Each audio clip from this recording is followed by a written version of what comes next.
नमस्कार, मैं मनीष शर्मा। आप देख रहे हैं न्यूज 21 छत्तीसगढ़ बुलेटिन में आपका स्वागत है। खबरों की शुरुआत करेंगे। पहली खबर मुंगेली से आ रही है। मुंगेली जिले के लोरमी क्षेत्र में एक दर्दनाक सड़क हादसे ने सबको झंझोर कर रख दिया। तिलकपुर निवासी लोकप्रिय शिक्षक अजीत दाहिरे का उस समय असामयिक निधन हो गया जब वे अपने पैतृक गांव बेका कापा जा रहे थे। जाफल के पास महाराणा प्रताप स्कूल के नजदीक एक सीमेंट से भरे अनियंत्रित ट्रक ने उनकी जान ले ली। हादसा इतना गंभीर था कि शिक्षक ने मौके पर ही दम तोड़ दिया। अजीत दाहिरे शिक्षा जगत में अपने सरल स्वभाव और समाज के प्रति समर्पण के लिए जाने जाते थे। उनके निधन की खबर फैलते ही पूरे इलाके में शोक की लहर दौड़ गई। स्थानीय ग्रामीणों ने प्रशासन से मांग की कि तेज रफ्तार वाहनों पर लगाम लगाई जाए ताकि भविष्य में ऐसी जानलेवा घटनाएं ना हो।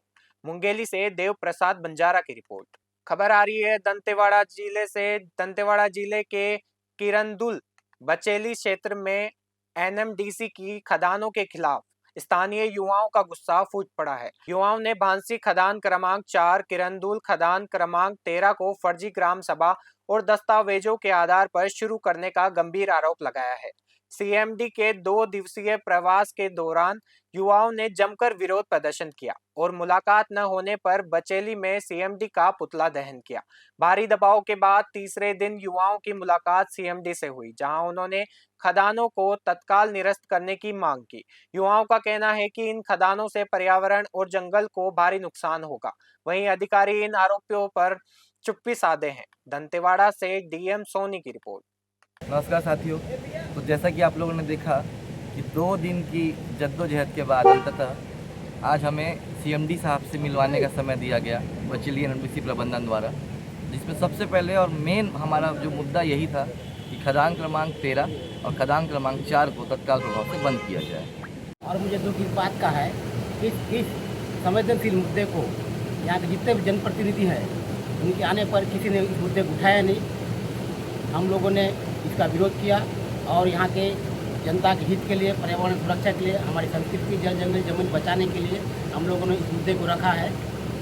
खबर महासमुंद से आ रही है। महासमुंद के बसना में प्रशासनिक संवेदनहीनता का बड़ा मामला सामने आया। यहाँ संविधान निर्माता डॉक्टर भीमराव अंबेडकर की प्रतिमा पिछले 3 साल से तिरपाल और कपड़ों में लिपटी हुई है। 20 लाख रुपए की लागत से तैयार इस प्रतिमा का उद्घाटन नेताओं की आपसी खींचतान और प्रशासनिक सुस्ती के कारण अटका हुआ है। सामाजिक कार्यकर्ता मनोज गहरवाल की शिकायत पर अब राष्ट्रीय अनुसूचित जाति आयोग ने कड़ा रुख अपनाया है।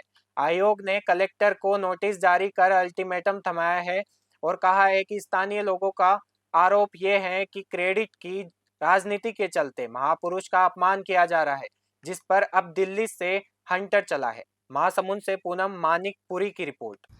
हाँ, ये मामला नगर पंचायत बसना का है। विगत 3 वर्षों से अम्बेडकर जी का प्रतिमा यहाँ पर निर्माण होकर के हाईवे के पास है। लगभग 2 से मैं 3 वर्ष पूर्व स्थानीय नगरीय प्रशासन को अनावरण के विषय में कई बार चर्चा किया, सर अनावरण कर दीजिए, लेकिन इनके द्वारा किसी भी प्रकार से संज्ञान नहीं लिया गया। अभी जिला प्रशासन के संज्ञान में आया है कि किस कारण से बी आर अम्बेडकर साहब की जो मूर्ति का अनावरण नहीं हो पाया। तो अभी इसके सभी फैक्ट्स को हम जांच करवाएंगे और पूरा कारण पता करेंगे किस कारण से नहीं हो पाया, और जितनी जल्दी हो सके हम जो मूर्ति है उसका अनावरण करने का प्रयास करेंगे। देखिए, ये भीमराव अंबेडकर जी की प्रतिमा नगर पालिका द्वारा बनाई गई है और इसका अनावरण काफ़ी समय से लंबित है, और इसके लिए हमने जनप्रतिनिधियों के साथ और सामाजिक प्रमुखों के साथ में बैठक करा करके इस विषय में बात भी की थी, किंतु 2 बार यह विफल हुई, जिस कारण से अनावरण में लेट हो रही है। बलरामपुर से खबर आ रही है। बलरामपुर जिले की पस्ता थाना पुलिस ने हथियार के मामले में लंबे समय से फरार चल रहे आरोपी अनीस मिंच को गिरफ्तार कर लिया है। जानकारी के अनुसार आरोपी ने 22 अप्रैल 2025 को सोमन बेग पर धारदार हथियार से जानलेवा हमला किया था, जिससे उसकी मौत हो गई थी। घटना के बाद से ही आरोपी पुलिस को चकमा देकर फरार था। मुखबिर की सटीक सूचना पर पुलिस ने दबिश देकर आरोपी को धर दबोचा। थाना प्रभारी जन्मजय पांडे ने बताया कि आरोपी के खिलाफ बीएनएस की विभिन्न धाराओं के तहत मामला दर्ज कर उसे न्यायिक रिमांड पर जेल भेज दिया गया है। फिलहाल पुलिस मामले के आगे की जांच कर रही है। बलरामपुर से आनंद कुमार की रिपोर्ट। फिर से बलरामपुर से खबर आ रही है। बलरामपुर के पस्ता अस्पताल में बड़ी लापरवाही सामने आई। यहाँ मरीजों का इलाज डॉक्टर के बजाय एक वार्ड आया कर रही है। न्यूज संवाददाता ने जब मौके पर देखा तो आया एक मरीज को ग्लूकोज की बोतल चढ़ाने की कोशिश कर रही थी। पूछने पर आया ने माना कि वह हमेशा से ही यही काम करती है। जब इस बारे में वहां के डॉक्टर RMS संजय कश्यप से पूछा गया तो उन्होंने जिम्मेदारी लेने के बजाय रिपोर्टर से ही बदतमीजी की और कहा कि मेरा ट्रांसफर कराना है तो करा दो। स्वास्थ्य अधिकारी विजय सिंह ने इस मामले को गंभीर बताते हुए जांच और कड़ी कार्रवाई की बात कही है। बलरामपुर से आनंद कुमार की रिपोर्ट। मैं राम मूर्ति पूजी वार्ड आया हूँ। वार्ड आया मैं। अभी थोड़ी देर पहले आप किसी मरीज को बोतल चढ़ा रही थी। मेरे को सिस्टर बोली कि इधर भीड़ है, जाओ चढ़ा देना, बोली तो मैं चढ़ा दी। अच्छा, सिस्टर का नाम बताना चाहूँगा कि आपके प्राथमिक स्वास्थ्य केंद्र पस्ता में कितने यहाँ पर जो है स्टाफ हैं और स्टाफ नर्स हैं?